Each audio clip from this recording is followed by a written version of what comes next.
আল্লাহ যে আপনাকে আমাকে সৃষ্টি করলেন অহেতুক সৃষ্টি করেন নাই। আল্লাহ যে আপনাকে আমাকে সৃষ্টি করলেন মাটির থেকে বীর্য, বীর্য থেকে গোশত, গোশত থেকে হাড্ডি, হাড্ডি থেকে তারপরে এই যে আকৃতি আনলেন, এই আকৃতি আনতে একদিন আর 2 দিন লাগে নাই।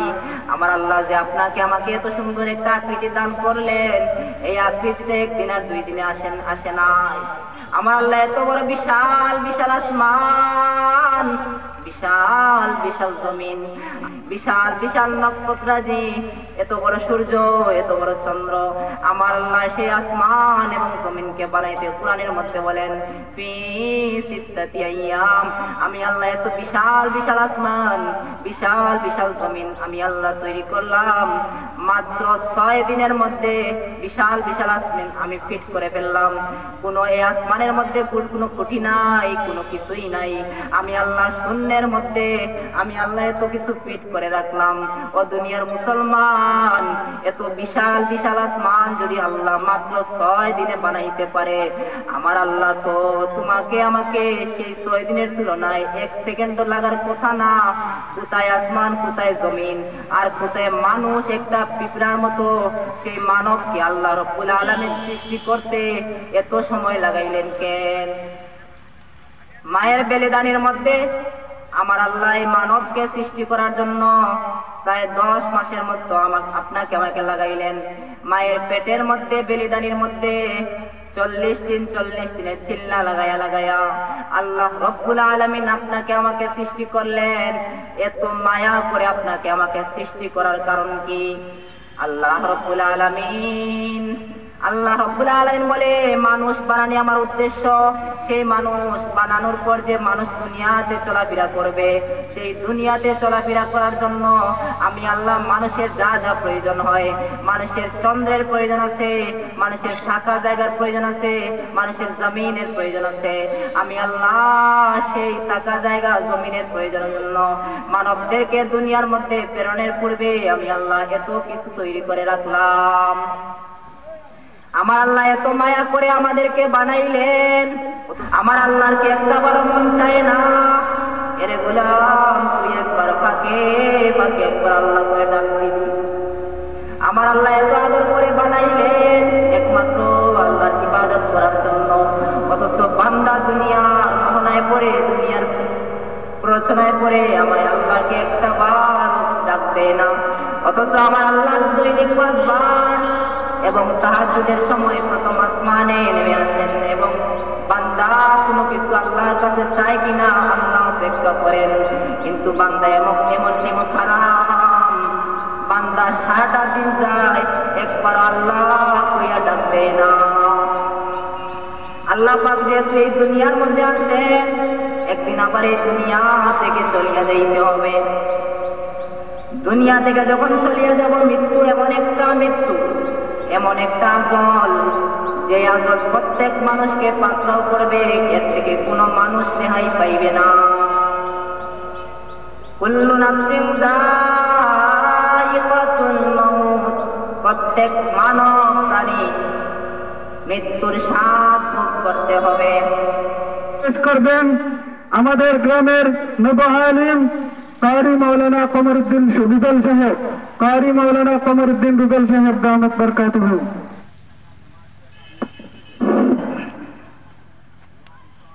আসসালামু আলাইকুম ওয়া রাহমাতুল্লাহ। আলহামদুলিল্লাহ আলহামদুলিল্লাহিল্লাযী লাউলা লুতফুহু মাহতাদাইনা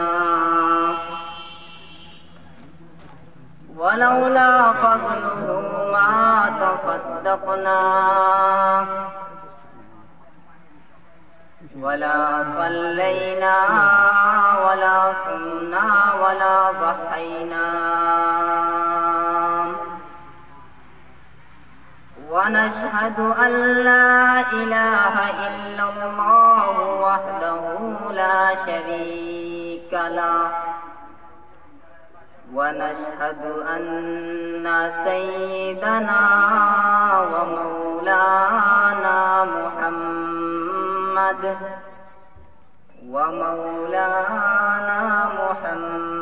محمدا عبده ورسوله الذي بعثه بالحق بشيرا ونذيرا وداعيا إلى الله بإذنه وسراجا منيرا وبعد فأعوذ بالله من الشيطان الرجيم بسم الله الرحمن الرحيم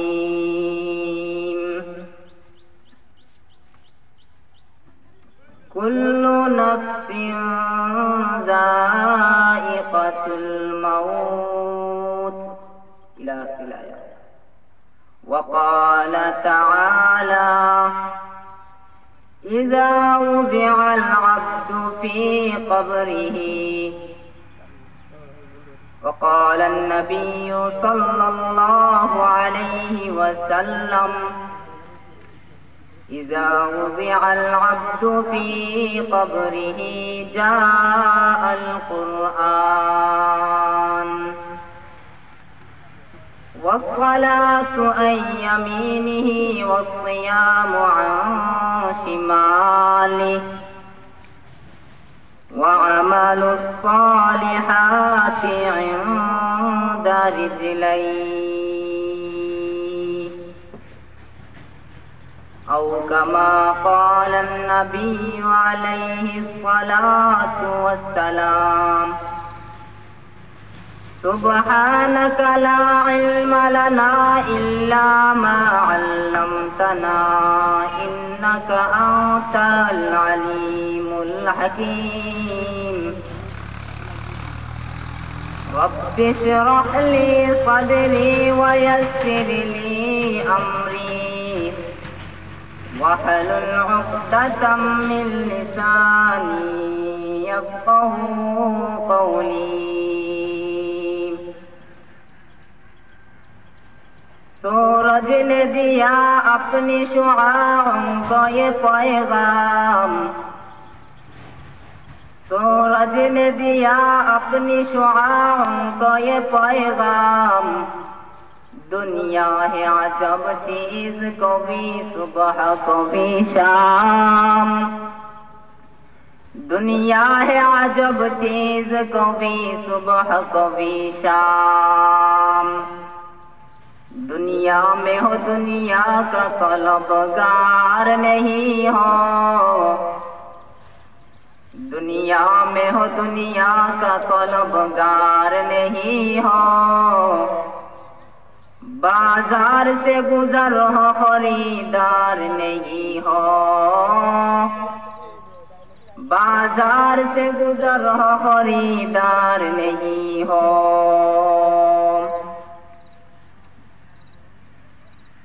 ला इलाहा इल्लल्लाह ला इलाहा इल्लल्लाह ला इलाहा इल्लल्लाह ला इलाहा इल्लल्लाह ला इलाहा इल्लल्लाह ला महबूबा इल्लल्लाह ला माशूका इल्लल्लाह ला इलाहा इल्लल्लाह ला इलाहा इल्लल्लाह ला इलाहा इल्लल्लाह ला इलाहा इल्लल्लाह ला इलाहा इल्लल्लाह ला इलाहा इल्लल्लाह मुहम्मदुर रसूलुल्लाह। আলহামদুলিল্লাহ। পিরিজপুর আল ইত্তেফাক তালবা পরিষদের উদ্যোগে দ্বিতীয় তাফসিরুল কোরআন ও দোয়া মাহফিলের প্রথম অধিবেশনের ধারাবাহিক কার্যক্রমে আমরা যারা উপস্থিত হতে পেরেছি আল্লাহ রাব্বুল আলামিন এর দরবারে আমরা শুকরিয়া কৃতজ্ঞতা প্রকাশ করি। আলহামদুলিল্লাহ। দুনিয়ার মধ্যে কিছু কিছু জায়গা এমন রয়েছে যেই জায়গাগুলো আল্লাহ রাসূল সাল্লাল্লাহু আলাইহি ওয়াসাল্লামের ভাষ্য মতে সেটা হচ্ছে জান্নাতের বাগান। এক নম্বরে হচ্ছে মসজিদ, মাদ্রাসা, এগুলো সরাসরি জান্নাতের বাগান আল্লাহ রাসূলের ভাষ্য মতে। তাছাড়া আমরা দেখা যায় আমরা ওয়াজ মাহফিল, বিভিন্ন খেলার মাঠে, বিভিন্ন জায়গায় করে থাকি। যতক্ষণ দ্বীনি আলোচনা হয়, যতক্ষণ কোরআনের আলোচনা হয়, যতক্ষণ হাদিসের আলোচনা হয়, যতক্ষণ সাহাবায়ে কেরাম, নবী করিম সাল্লাল্লাহু আলাইহি সাল্লামের জীবন আদর্শ নিয়ে আলোচনা করা হয়, আমরা যদিও দেখি এটা দুনিয়ার খেলার মাঠ, কৃষকের জায়গা, চাষের জায়গা, এটা হয়তো আমাদের দৃষ্টি নজরে সেটা দুনিয়ার বিভিন্ন কর্মস্থলের জায়গা, কিন্তু আল্লাহ রাসূলের ভাষ্য মতে সেই জায়গাটাও জান্নাতের একটা জায়গা। আলহামদুলিল্লাহ, সুবহানাল্লাহ। আল্লাহ রাব্বুল আলামিন আপনাকেও সৃষ্টি করেছেন, আমাকেও সৃষ্টি করেছেন, পৃথিবীর সকল মানুষকে সৃষ্টি করেছেন। সেই মানুষ সৃষ্টির মূলটা কিভাবে ছিল? কোরআন হাদিস রিসার্চ করলে যে জিনিসটা আমরা পেয়ে থাকি, দুনিয়ার কোনো মানুষ কোনো কিছু সৃষ্টি করার পূর্বে তার অবশ্যই তার মূল টার্গেট থাকে। আল্লাহ রাব্বুল আলামিন যে আপনাকে আমাকে সৃষ্টি করলেন, তারও তো অবশ্যই কোনো না কোনো উদ্দেশ্য আছে। দুনিয়ার কোনো মানুষই কোনো কিছু উদ্দেশ্য ছাড়া, টার্গেট ছাড়া করে না। ঠিক আমার আল্লাহ যে আপনাকে আমাকে সৃষ্টি করলেন, অবশ্যই তো কোনো কারণ আছে। আল্লাহ রাব্বুল আলামিন ফেরেশতাদেরকে সৃষ্টি করেছেন। আল্লাহ যদি ইবাদত চাইতেন তাহলে তো ফেরেশতাদের মাধ্যমেই হয়ে যাইতো, মানুষ সৃষ্টি করার কি প্রয়োজন? তারপরে আল্লাহ যেহেতু আমাদেরকে সৃষ্টি করেছেন, অবশ্যই তো কারণ আছে। সেই কারণের দিকে একটু আগায়া তারপরে আমাদের যে সামনে আবার এই দুনিয়ার জমিন থেকে চলে যেতে হবে আলমে বরজখে, সেখান থেকে হাসর, কিয়ামত, সেই প্রতিটা বিষয়ের উপরে আমি হালকা হালকা একটু টাচ করার ইনশাআল্লাহ চেষ্টা করব। আমা তাওফীকি ইল্লা বিল্লাহ। আল্লাহ চাহেন তো ইনশাআল্লাহ এরপর কিছু আলোচনা করার চেষ্টা করব।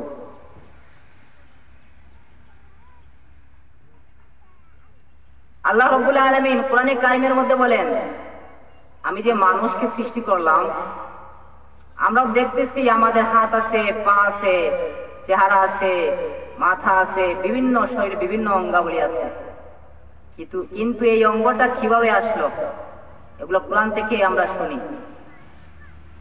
আল্লাহ পাক কোরআনের মধ্যে বলেন, আমি প্রথমে মাটি আনতে বললাম, যখন মাটি আনা হলো, সেই মাটি থেকে আমি আল্লাহ বীর্য তৈরি করলাম, সেই বীর্য থেকে আমি আল্লাহ গোশত তৈরি করলাম, সেই গোশত থেকে আমি মানব সৃষ্টির লক্ষ্যে আমি আল্লাহ হাড্ডি তৈরি করলাম। আমি আল্লাহ যখন হাড্ডি তৈরি করে ফেললাম, আমি আল্লাহ হাড্ডি এবং মাংসের সমন্বয়ে, হাড্ডি এবং গোশতের সমন্বয়ে আমি আল্লাহ পুরো শরীরের একটা আকৃতি ফিট করলাম। যখন মানুষের পুরো শরীরে একটা ফিট হয়ে গেল, তারপর আমি আল্লাহ সেই মানবদেরকে দুনিয়ার মধ্যে অধিবাসী বানানোর জন্য, দুনিয়ার মধ্যে খলিফা বানানোর জন্য আমি ফেরেশতায়ে কেরামের সামনে বললাম, ও ফেরেশতারা, আমি দুনিয়ার মধ্যে মানব প্রেরণ করতে চাই, আমি দুনিয়ার মধ্যে খলিফা বানাতে চাই, তোমাদের কি অভিমত? ফেরেশতায়ে কেরাম বলে, আল্লাহ আপনার যদি ইবাদত প্রয়োজন হয়, আপনার যদি তাসবিহ প্রয়োজন হয়, আপনার যদি গুণগান প্রয়োজন হয়, আমরা ফেরেশতা অসংখ্য ফেরেশতারা আছি আপনার ইবাদত করার জন্য, অসংখ্য ফেরেশতায়ে কেরাম আছি আপনার ইবাদত করার জন্য, আপনি মানব সৃষ্টি করার কি প্রয়োজন? আল্লাহ বলেন, ও ফেরেশতায়ে কেরাম, তোমরা যা জানো আমি আল্লাহর থেকে বেশি না। তোমাদের জ্ঞান আমি আল্লাহর কাছে মোটেও না, তোমরা যা জানো তার থেকে আমি বেশি জানি। তোমরা যতদূর জ্ঞানের অধিকারী তার থেকে অনেক উপরে কোটি কোটি উপরে আমার জ্ঞান আছে। আমি মানব সৃষ্টি করব কেন এটা তোমরা বুঝতে পারবা না। তারপরে তোমাদের কাছে আমি পরামর্শ চাইলাম, এই হিসাবে প্রত্যেকটা কাজের গুড়িতে সফলতা আসে পরামর্শের দিক দিয়ে।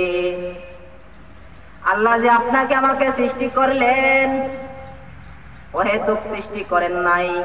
আল্লাহ যে আপনাকে আমাকে সৃষ্টি করলেন মাটির থেকে বীর্য, বীর্য থেকে গোশত, গোশত থেকে হাড্ডি, হাড্ডি থেকে তারপরে এই যে আকৃতি আনলেন, এই আকৃতি আনতে একদিন আর 2 দিন লাগে নাই। আমার আল্লাহ যে আপনাকে আমাকে এত সুন্দর একটা আকৃতি দান করলেন, এই আকৃতিতে 1 দিন আর 2 দিনে আসে নাই।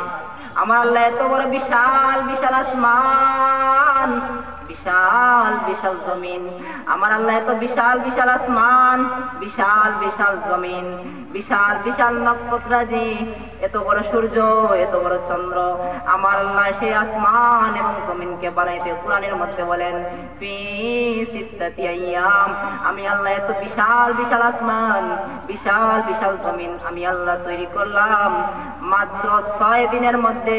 বিশাল বিশাল আসমান আমি ফিট করে ফেললাম। কোনো এই আসমানের মধ্যে কোনো খুঁটি নাই, কোনো কিছুই নাই। আমি আল্লাহ শূন্যের মধ্যে আমি আল্লাহ এত কিছু ফিট করে রাখলাম। ও দুনিয়ার মুসলমান, এত বিশাল বিশাল আসমান যদি আল্লাহ মাত্র 6 দিনে বানাইতে পারে, আমার আল্লাহ তো তোমাকে আমাকে সেই 6 দিনের তুলনায় 1 সেকেন্ড লাগার কথা না। কোথায় আসমান, কোথায় জমিন, আর কোথায় মানুষ একটা পিঁপড়ার মতো, সেই মানবকে আল্লাহ রব্বুল আলামিন সৃষ্টি করতে এত সময় লাগাইলেন কেন? মায়ের বেলিদানির মধ্যে আমার আল্লাহ এই মানবকে সৃষ্টি করার জন্য প্রায় 10 মাসের মতো আপনাকে আমাকে লাগাইলেন। মায়ের পেটের মধ্যে বেলিদানির মধ্যে 40 দিনের চিল্লা লাগায়া আল্লাহ রব্বুল আলামিন আপনাকে আমাকে সৃষ্টি করলেন। এত মায়া করে আপনাকে আমাকে সৃষ্টি করার কারণ কি? আল্লাহ রব্বুল আলামিন বলে মানুষ বানানি আমার উদ্দেশ্য।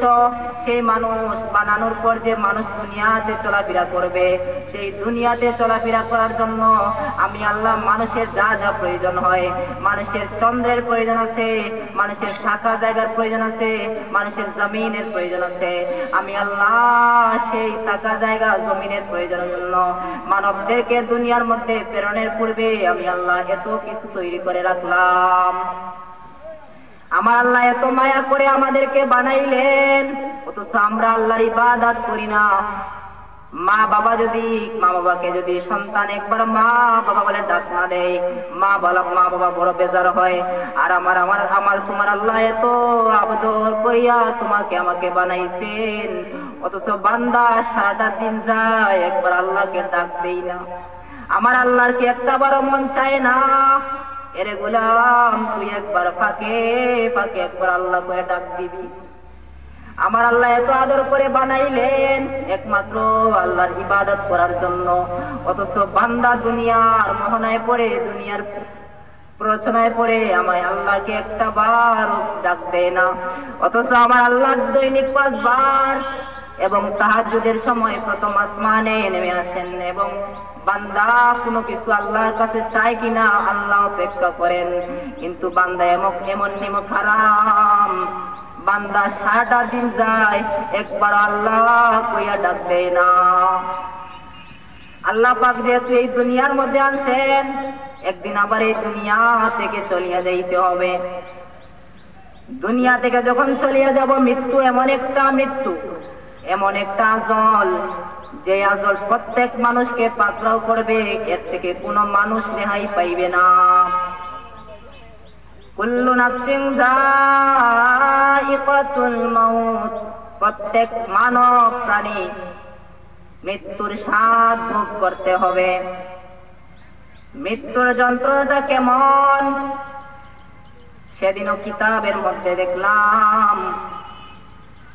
মালাকুল মাউত হযরত আজরাইল আলাইহিস সালাম একবার হযরত ইদ্রিস আলাইহিস সালামের দরবারে এসে উপস্থিত হলেন।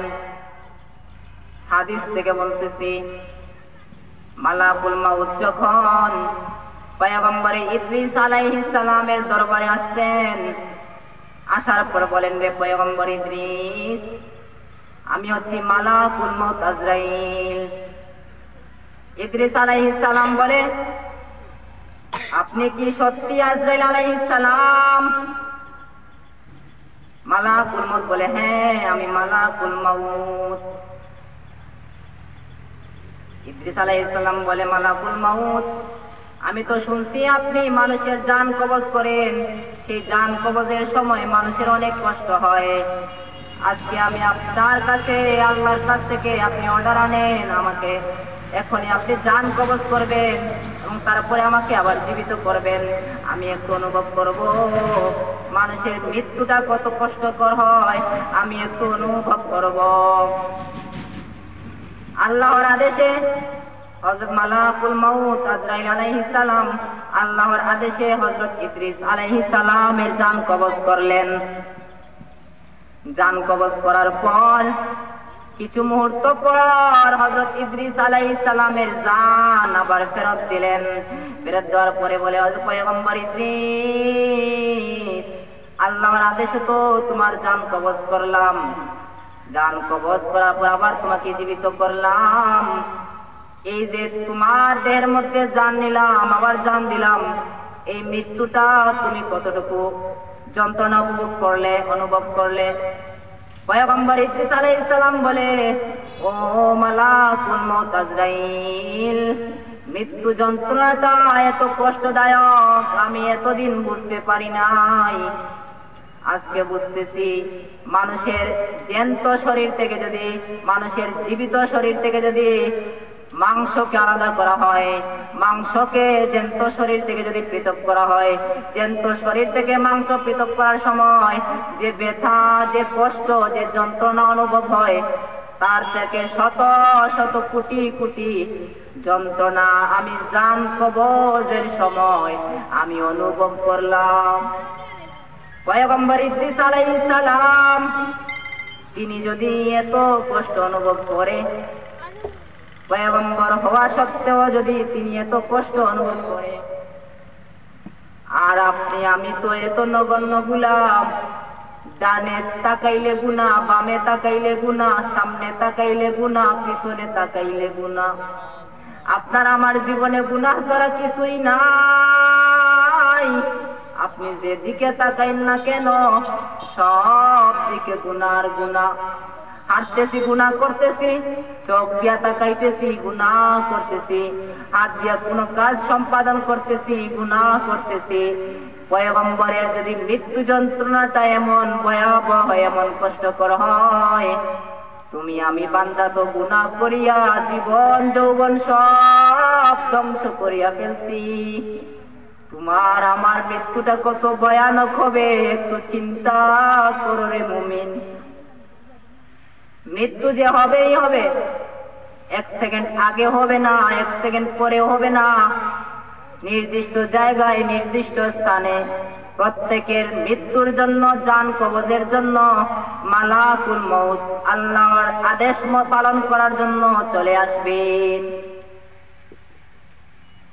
প্রত্যেক মানুষের নির্দিষ্ট জায়গায়, নির্দিষ্ট স্থানে, নির্দিষ্ট তারিখে, এক সেকেন্ড আগেও না, এক সেকেন্ড পরেও না, প্রত্যেক মানুষ নির্দিষ্ট সময়ে তার জান কবজের জন্য মালাকুল মউত আজরাইল চলে আসবে আল্লাহর আদেশ পালন করার জন্য। সারা দুনিয়ার মানুষের জান কবজ করতে যে কষ্ট অনুভব হয়েছিল, মালাকুল মউত আজরাইল যখন নিজের জানটা কবজ করবেন, তার থেকে আরো বেশি, হাজার গুণ, হাজার হাজার গুণ বেশি কষ্ট, বেশি যন্ত্রণা অনুভব করবে মালাকুল মউত। এরে মুসলমান, প্রত্যেক মানুষ মৃত্যু বরণ করতেই হবে, এক সেকেন্ড আগেও না, এক সেকেন্ড পরেও না।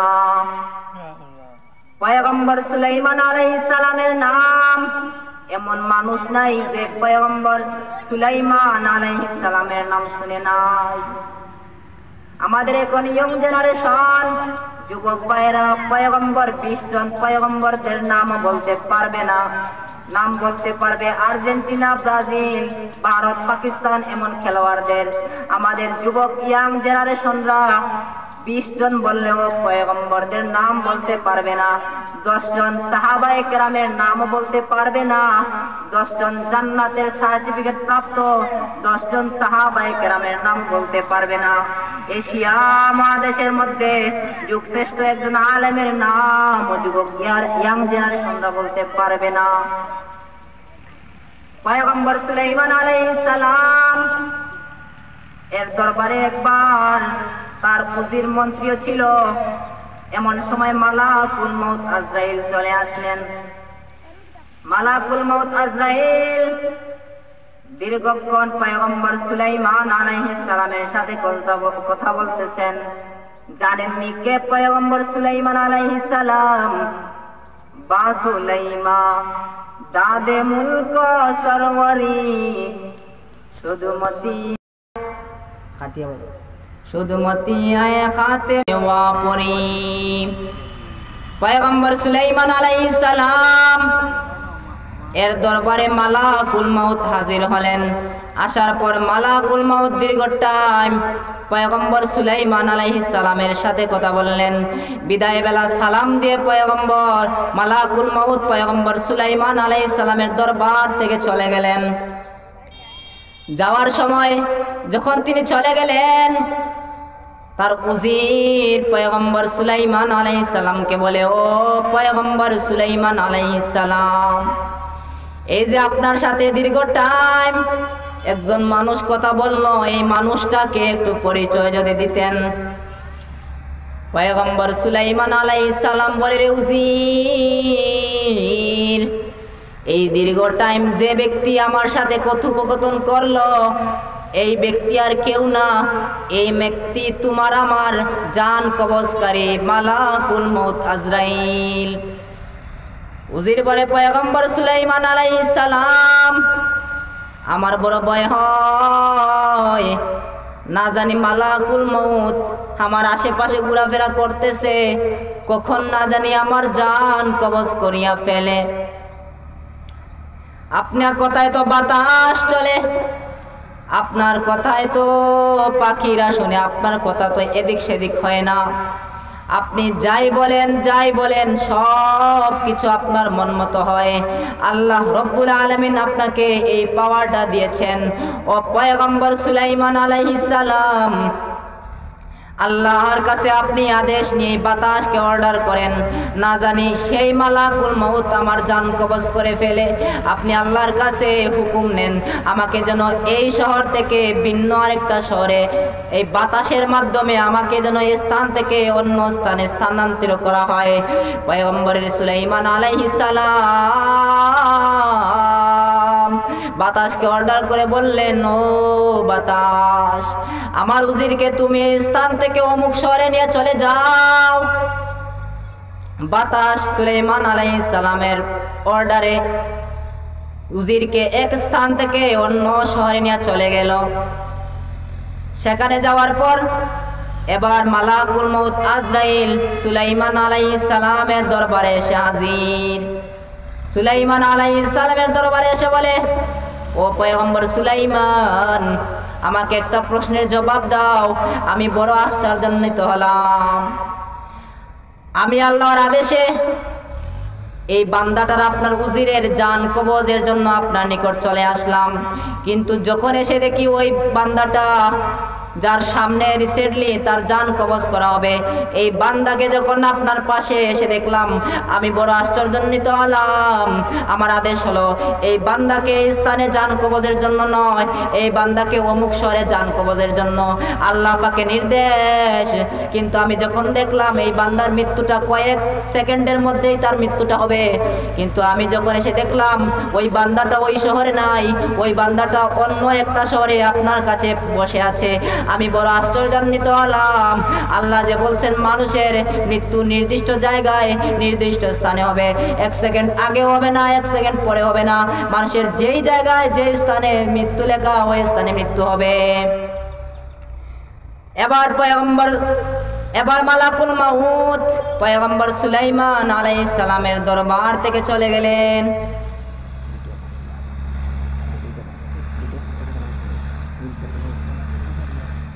এবার মালাকুল মাউত পয়গম্বর সুলাইমান আলাইহিস সালামের দরবার থেকে চলে গেলেন। ওই উজির যেই শহরে চলে গেছে ওই শহরে চলে গেলেন। যাওয়ার পর ওই ব্যক্তির জানটা কবজ করলেন। ও মুসলমান নবীর উম্মত, এই যে ঘটনাটা শুনলাম হাদিস থেকে, পয়গম্বর সুলাইমান আলাইহিস সালামের উজির যে তার আজল শেষ হয়ে গেল, আল্লাহ পাক যে বলেছেন 1 সেকেন্ড আগে হবে না 1 সেকেন্ড পরে হবে না, প্রত্যেক মানুষের মৃত্যু যেই জায়গায় যেই স্থানে হবে, প্রত্যেক মানুষে যদি অন্য স্থানেও থাকে প্রত্যেক মানুষ তার মৃত্যুর স্থানে চলে যেতেই হবে। কয়েকদিন আগেই তো আপনারা দেখেছেন সারা বিশ্ব তুলপার হয়েছে। কয়েকজন বিজ্ঞানীরা সমুদ্রের তলদেশে গিয়ে তাদের মৃত্যু হয়েছিল। কেন মৃত্যু হয়েছে? তাদের মৃত্যু তো দুনিয়ার জমিনের উপরে কোনো জায়গায় হতে পারত, কিন্তু তাদের মৃত্যু সমুদ্রের তলদেশে কেন হলো?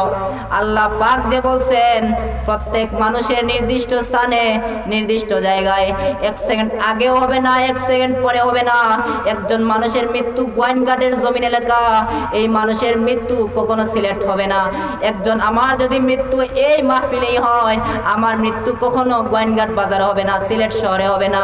প্রত্যেক মানুষের যেই জায়গায় যেই স্থানে মৃত্যু লেখা ওই স্থানেই প্রত্যেক মানুষের মৃত্যু হবে। 1 সেকেন্ড আগেও হবে না 1 সেকেন্ড পরেও হবে না। এই যে হাদিস থেকে 2টা ঘটনা শুনলাম, পয়গম্বর ইদ্রিস আলাইহিস সালামের সময় থেকে একটা ঘটনা, সেই ঘটনা থেকে আমরা বুঝতে পারলাম প্রত্যেক মানুষ মৃত্যুর স্বাদ ভোগ করতে হবে। সেই মৃত্যুর স্বাদটা ভয়াবহ যন্ত্রণা হইতে পারে, আবার সেই মৃত্যুর স্বাদটা বড় মজাদার হতে পারে। সেই সম্পূর্ণ নির্ভর করবে মানুষের আমলের উপর। আল্লাহ পাক যেই রাস্তা দিয়ে চলার জন্য মানবদেরকে পথ দেখিয়েছেন, যে বান্দা সেই পথের মধ্যে চলবে সে জান্নাতের সোজা চলে যাবে। আর যে ব্যক্তি দুনিয়া বিমুখ পথভ্রষ্ট গুমরাহি রাস্তায় চলাফেরা করবে তার মৃত্যুটা বড় ভয়ানক হবে। যেই ব্যক্তি আমল করবে না, যেই ব্যক্তি এইরকম একটা দিনই মাহফিলে এসে বসতে অস্বস্তি করবে, অস্বস্তি বোধ করবে, ওই বান্দার মৃত্যুটা হবে বড় ভয়ানক। যেই বান্দার নামাজ পড়বে না, যেই বান্দা সামনে আসতেছে রে মুমিন রমজান শরীফ, যেই বান্দা সেই রমজান শরীফে রোজা রাখবে না, যেই বান্দা রমজান শরীফে বিভিন্ন বাহানায় রোজাটা ছাড়বে, আমার আল্লাহ কয় এদের জন্য শাস্তি বড় ভয়াবহ। যে ব্যক্তি রোজা রাখবে, আমার আল্লাহ কোরআনে, আমার আল্লাহ হাদিসে কুদসির মধ্যে বলেন রোজা যেই বান্দা রাখবে সেই রোজাটা হবে আমার জন্য। আস-সাওমুলি ওয়া আনা উজজা বিহি, আস-সাওমুলি ওয়া আনা আজজি বিহি। যেই ব্যক্তি রোজা আমার জন্য রাখবে আমি আল্লাহ ওই ব্যক্তির জন্য প্রতিদান আমি আল্লাহ নিজেই হয়ে যাব। অর্থাৎ আমি আল্লাহ অন্যান্য আমল করলে, বান্দা নামাজ পড়ছে, বান্দা অন্যান্য নেক আমল করছে, বান্দা যাকাত দিয়েছে, বান্দা কালেমার দাওয়াত দিয়েছে, এর প্রতিদান আমার আল্লাহ নিজেই দিবেন না। এর প্রতিদান আমার আল্লাহ ফেরেশতায়ে কেরামের দ্বারা এর প্রতিদান আমার আল্লাহ দুনিয়াতেও দিবেন, জান্নাতেও দিবেন।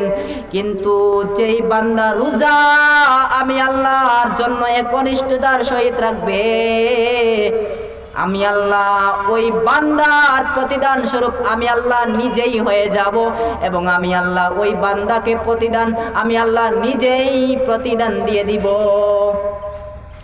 ও মুসলমান, বর্তমান সময় বড় ফিতনার সময়, বড় বিপর্যয়ের সময়।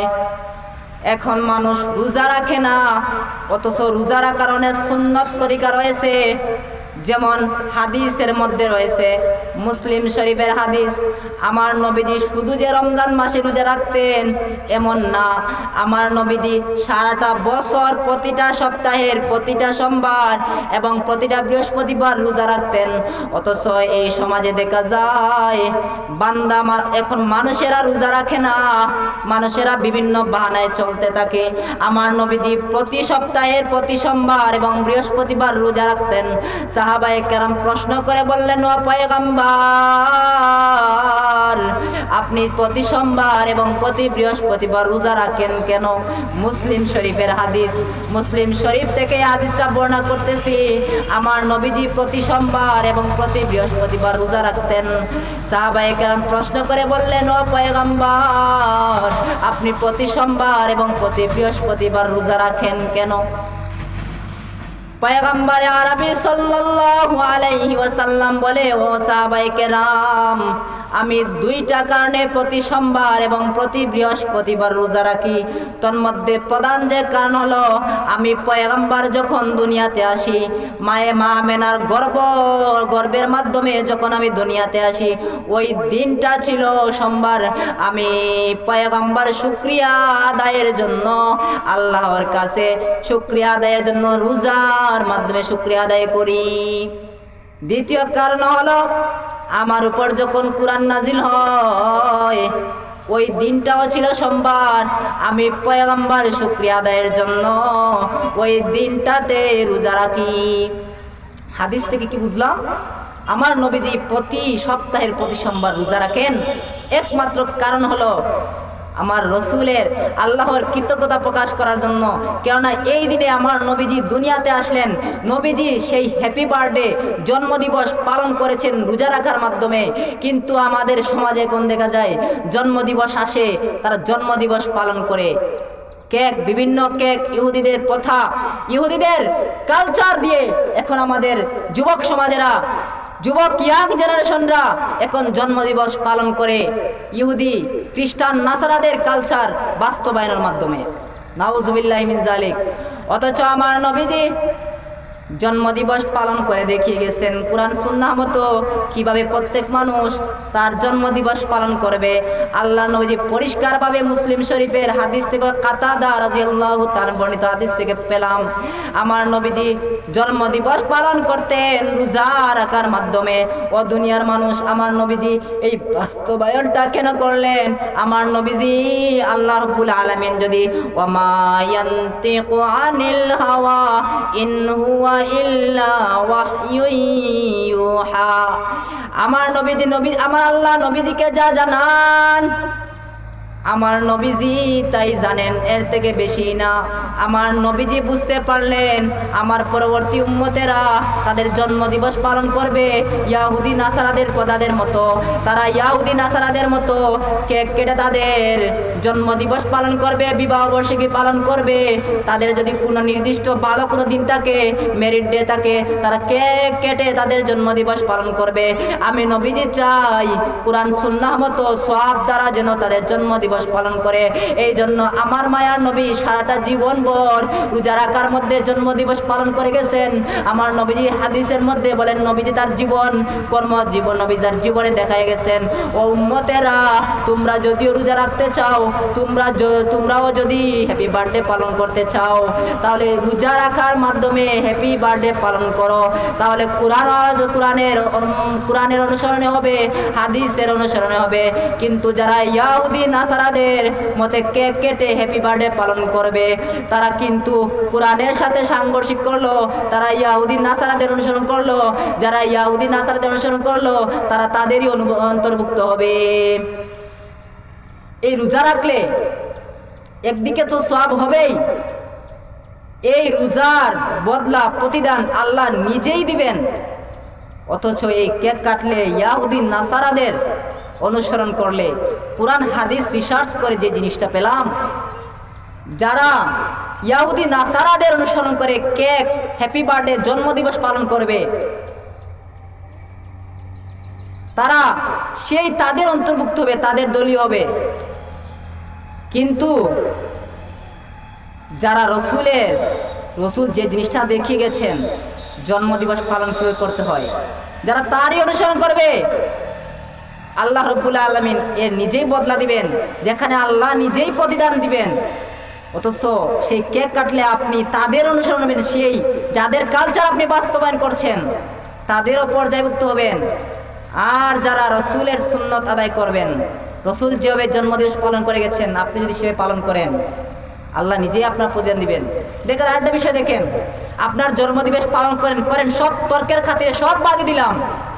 আপনি রসুলের উম্মত, আপনি দাবি করেন আপনি রসুলের উম্মত, অথচ আমার মায়ার নবীজি জন্মদিবস পালন করেছেন বৎসরে একদিন না। আমার মায়ার নবীজি মাসে একদিন জন্মদিবস পালন করেন নাই। আমার মায়ার নবীজি 2 সপ্তাহে একদিন জন্মদিবস পালন করেন নাই। আমার মায়ার নবীজি যুগে একবার জন্মদিবস পালন করেন নাই। আমার মায়ার নবীজি জন্মদিবস পালন করেছেন প্রতি সপ্তাহের প্রতি সোমবার। সুবহানাল্লাহ। আমার মায়ার নবীজি যেখানে প্রতি সপ্তাহের প্রতি সোমবার জন্মদিবস পালন করেছেন রোজা রাখার মাধ্যমে, আর আপনি আমি সেই নবীজির উম্মত, অথচ সপ্তাহে তো রোজা রাখা দূরের কথা, বাৎসরিক একদিন হ্যাপি বার্থডে আসলো সেদিনও রোজা রাখার তৌফিক হয় না। আমরা চলে যাই ইয়াহুদি নাসারাদের কালচার বাস্তবায়নের জন্য। আল্লাহ রাব্বুল আলামিন আপনাকে আমাকে ইয়াহুদি নাসারাদের কালচার থেকে মুক্ত করুন। এখন কথা হলো আপনাদের সামনে যেই কথা বুঝাতে চাইছি সেই কথা হলো, প্রত্যেক মানুষকে আল্লাহ রাব্বুল আলামিন সৃষ্টি করেছেন তার ইবাদতের জন্য। আমার আল্লাহ কেমনে তোমাকে আমাকে বানাইলেন? ও মুসলমান, বাংলাদেশের মানুষ এখন অনলাইনমুখী হয়ে গেছে। বাংলাদেশের মানুষ এখন যেই বক্তা ইলিম নাই, কোনো কিছুই নাই, তার তহবিলে কিছুই নাই, বয়ানে উঠলে শুধু যা কিছু মনে আসে তা কিছু বলে দেয়। এখন মানুষ ইলিমওয়ালা খুঁজে না, এখন মানুষ ভাইরাল বক্তা খুঁজে। সেই ভাইরাল বক্তার পিছনে পইরা তার ইমান আমল সব ধ্বংস কইরা পালাইতেছে। সেদিন শুনলাম এক ভাইরাল বক্তা সে বয়ান করতেছে, আমার আল্লাহ মানবদেরকে তো আদর করে বানাইলেন, আমার আল্লাহ মানুষদেরকে কোন ফায়াকুন বইলা বানাইছেন, আমার আল্লাহ আসমানকে কোন ফায়াকুন বইলা বানায় নাই, আমার আল্লাহ জমিনকে কোন ফায়াকুন বইলা বানায় নাই, আমার আল্লাহ আসমানকে কোন ফায়াকুন বইলা বানাইছেন, আমার আল্লাহ জমিনকে কোন ফায়াকুন বইলা বানাইছেন, আমার আল্লাহ আসমান চন্দ্র সূর্য নক্ষত্রাদি সব আমার আল্লাহ কোন ফায়াকুন বইলা বানাইছেন। কিন্তু মানবদেরকে আমার আল্লাহ কোন ফায়াকুন বইলা বানান নাই। আমার আল্লাহ মানবদেরকে কোন ফায়াকুন বইলা বানান নাই, আমার আল্লাহ মানবদেরকে তো আদর করে বানাইছেন। এইভাবে সেই ভাইরাল বক্তাটা বয়ান করতেছে। কোন অর্থ বান্দা তুমি হয়ে যাও, ফায়াকুন যখন হয়ে যায় তখন ফায়াকুন হয়ে যায়। কিন্তু ওই বান্দা ওই বক্তাটা বলতেছে আমার আল্লাহ কোন ফায়াকুন বইলা মানবদেরকে বানাইছেন। এই শব্দ দুইটার যে কি অর্থ, কোন অর্থ কি, ফায়াকুন অর্থ কি, ওই ভাইরাল বক্তা বুঝে নাই। ভাইরাল বক্তা বয়ান কইরা ফেলছে, দরদ লাগায় বলছে আমি আল্লাহ, আমার আল্লাহ মানবদেরকে কোন ফায়াকুন বইলা বানায় নাই, আমার আল্লাহ আসমান জমিনকে কোন ফায়াকুন বইলা বানাইছে।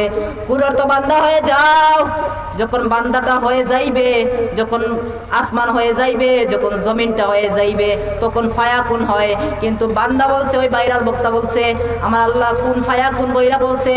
এই যে বর্তমান সময়ে সবচেয়ে বেশি সংক্রামক রোগ হচ্ছে, মানুষ ভাইরাল বক্তার পিছনে ছুটছে, অথচ মানুষের উচিত এই ভাইরাল বক্তাদের পিছনে না পইরা আমাদের এলাকার সিলেট শহরের অনেক বড় বড় ওলিয়া কেরামরা রয়েছেন, যারা নিঃসন্দেহে ওলিয়ে কামেল, তাদের অনুসরণ করা।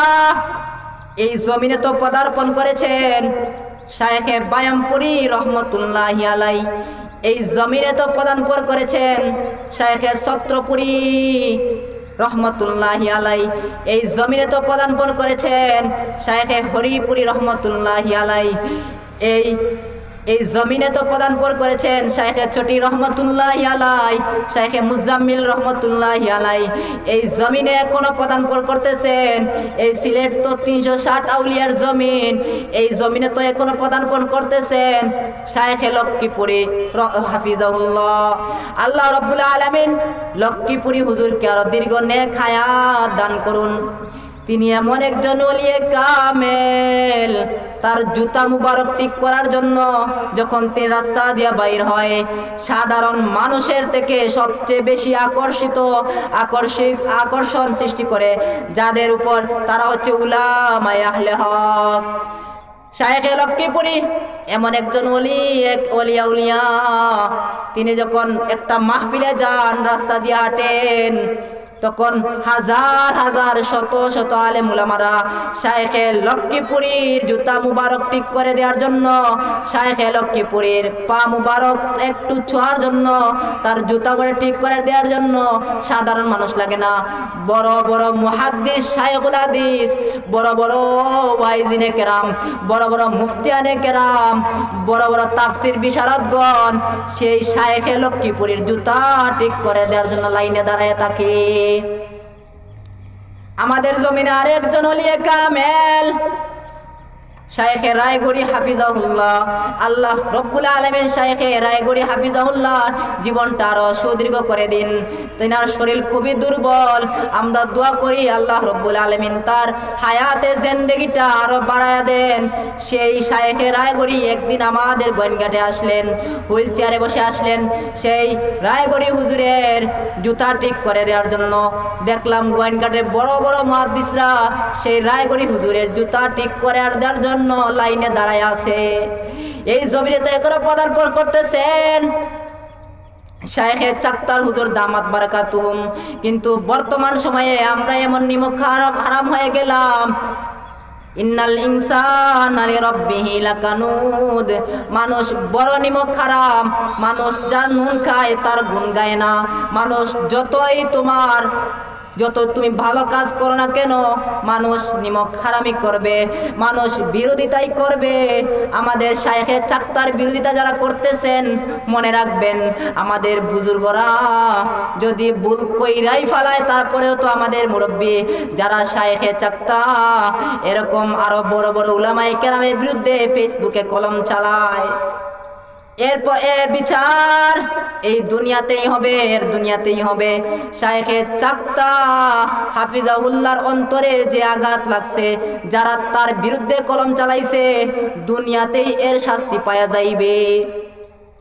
যারা ওলিয়া উলিয়া কেরাম তারা যখন দুনিয়ার মধ্যে চলাফেরা করে, আপনারা বেশি দূর যাওয়া লাগবে না, বেশি পর্যবেক্ষণ করা লাগবে না। তারা যখন দুনিয়াতে চলাফেরা করছেন মানুষ তাদেরকে ওলি বলে নিঃসন্দেহে উপাধি দিয়েছে। যেমন শায়েখে বায়ামপুরী রহমতুল্লাহি আলাইহি যখন তিনি এই জমিনের মধ্যে পদার্পণ করছেন, দুনিয়াতে থাকতে সবাই তাকে ওলি মানছে। কিছু মানুষ যদিও বায়ামপুরী রহমতুল্লাহি আলাইহিকে ওলি মানতে নারাজ ছিল, কিন্তু তিনি যখন দুনিয়া থেকে চলে গেলেন, যখন এই জমিন থেকে ফুলটা ঝরে যাবে তখন সেই ফুলের মর্যাদা বৃদ্ধি পায়। শায়েখে বায়ামপুরী যখন দুনিয়া থেকে চলিয়া গেলেন তখন মানুষ তার কদর বুঝতে থাকলো, তিনি যে একজন নিঃসন্দেহ ওলিয়া উলিয়া। তিনি যখন মৃত্যু হয়ে গেল কয়েক বছর পর তো দেখা যায় বায়ামপুরী রহমতুল্লাহি আলাইহির কবর থেকে মেশকে আম্বরের মতো গ্রান বাইর হইতে থাকে। মানুষ সেই গ্রানটা বরকত নেওয়ার উদ্দেশ্যে যেই মাটি থেকে গ্রান বাইর হইতেছে ওই মাটিটা তারা বরকতের উদ্দেশ্যে তারা গ্লাসবদ্ধ করে আটকায় ঘরের মধ্যে রাখে বরকতের উদ্দেশ্যে। এরাই তো ওলিয়া উলিয়া কেরাম। আসেন এখন শায়েখে হরিপুরী রহমতুল্লাহি আলাইহি, শায়েখে হরিপুরী রহমতুল্লাহি আলাইহির কারামত এমন, শায়েখে হরিপুরী রহমতুল্লাহি আলাইহি এমন আউলিয়া ছিলেন সবাই তাকে ওলি মানতে বাধ্য। তিনি যখন এই দুনিয়ার মধ্যে পদার্পণ করছেন, তিনি তার হরিপুর বাজারের মধ্যে আজও পর্যন্ত সেই হরিপুরের বাজারের মধ্যে কোনো ধরনের বাদ্যযন্ত্র, কোনো ধরনের গান বাজনা, কোনো কিছু আজও পর্যন্ত হরিপুরের বাজারের মধ্যে হয় নাই। এরাই তো ওলিয়া উলিয়া কেরাম। কিন্তু আজকে আমরা ওলিয়া উলিয়া চিনতে নারাজ, আমরা ওলিয়া উলিয়াদেরকে কদর করতে জানি না। আজকে আমরা ওলিয়া উলিয়াদের সম্মান করতে জানি না। কোথাকার কোন ভাইরাল বক্তা তাদেরকে আমরা সম্মান করতে জানি, অথচ এই সিলেটের জমিন ধন্য হয়েছে আমাদের এইসব বুজুর্গের দ্বারা। যেহেতু সেই বুজুর্গরা এই দুনিয়া ছেড়ে চলে গেছেন, এখনো তো আমাদের অনেক ফুল এই দুনিয়ার মধ্যে গ্রাম চড়াইতেছেন। আমরা তাদের জন্য সুদীর্ঘ নেক হায়াতের দোয়া করব। আল্লাহ রব্বুল আলামিন, আমরা এখন বুঝতেছি না যে আমাদের এত বড় বড় হুজুর আমাদের জমিনে পদার্পণ করতেছেন ওলিয়া উলিয়া কেরাম, তারা যখন এই দুনিয়া ছেড়ে চলে যাবেন, তাদের রূহ পাখিটা যখন এই দুনিয়া থেকে চলে যাবে, তাদের রূহ পাখিটা যখন শরীর থেকে বিচ্ছিন্ন হয়ে যাবে, তখন সেই ফুলের মর্যাদা, সেই ফুলের গুরুত্ব তখন আমরা বুঝবো। ফুল ঝরার আগে সেই ফুলের ঘ্রাণ কেউ নেয় না, যখন ফুল সামনে থাকে না তখন সেই ফুলের ঘ্রাণ সবাই নিতে চায়। কোনো বিষয় আপনার সামনে ততক্ষণ মজা লাগবে না যতক্ষণ সামনে সেই বিষয়টা আপনার সাথে থাকবে, কিন্তু সেই বিষয়টা যখন আপনার সামনে থাকবে না তখন মনে বড় দাগ কাটে, এই বিষয়টা যদি আমার সামনে থাকতো। সেই ওলিয়া উলিয়া একরাম এখন এই জমিনের মধ্যে পদার্পণ করতেছেন, আমাদের উচিত হলো সেই ওলিয়া উলিয়া একরামদেরকে কদর করা, সেই ওলিয়া উলিয়া একরামদেরকে মূল্যায়ন করা, কিন্তু আমাদের সমাজে সেই ওলিয়া উলিয়া একরামদেরকে আমরা মূল্যায়ন করতে জানি না। এরাই হচ্ছে ওলিয়া উলিয়া একরাম। আল্লাহ রাব্বুল আলামিন শাইখে লক্ষ্মীপুরী, শাইখে দুর্লভপুরী, শাইখে রায়গড়ি হুজুর, শাইখে চাক্তা, এদেরকে আল্লাহ রাব্বুল আলামিন দীর্ঘ নেক হায়াত দান করুন, আমিন। না এখন এই দুনিয়া থেকে যখন আপনি আমিও চলে যাব, এই দুনিয়া থেকে সবাই চলে যাবে, আমিও চলে যাব। এই দুনিয়ার মধ্যে কি আমল করলাম, ওই কবরের মধ্যে যদি গুনাহগার হয়ে যায়, ওই কবরের দুই পাশের মাটি আপনাকে আমাকে মঞ্জুরে চাপ দিবে। যদি গুনাহগার হয়ে যায়, ওই কবরের দুই পাশের মাটি যখন আপনাকে আমাকে চাপ দিবে, মানুষের এক হাড্ডি, এক পাশের পাজরের হাড্ডি অন্য পাশের পাজরের হাড্ডিতে মিশে যাবে। সাহাবায়ে কেরাম বলে, ও পয়গম্বর ওই চাপটা কেমন হবে? নবীজি বলে, ও সাহাবায়ে কেরাম এই চাপটা যখন মারবে, এক হাতের পঞ্চাঙ্গুলি যেমন অন্য হাতের পঞ্চাঙ্গুলির ফাঁকা দিয়ে ঢুকে যায়, যখন কবরের দুই পাশের মাটি এমন জুড়ে চাপ মারবে, মানুষের দুই পাশের হাড্ডি অপর পাশের পাজরের হাড্ডির মধ্যে ঢুইকা যাইবে। গুনাহগারের আযাব বড় ভয়ানক হবে, মানুষের আযাব বড় ভয়ানক হবে। আল্লাহ রাব্বুল আলামিন আমাদেরকে নেক আমল করে ওই কবর পর্যন্ত পৌঁছার, আলমে বরজখ পর্যন্ত পৌঁছার তৌফিক দান করেন, আমিন।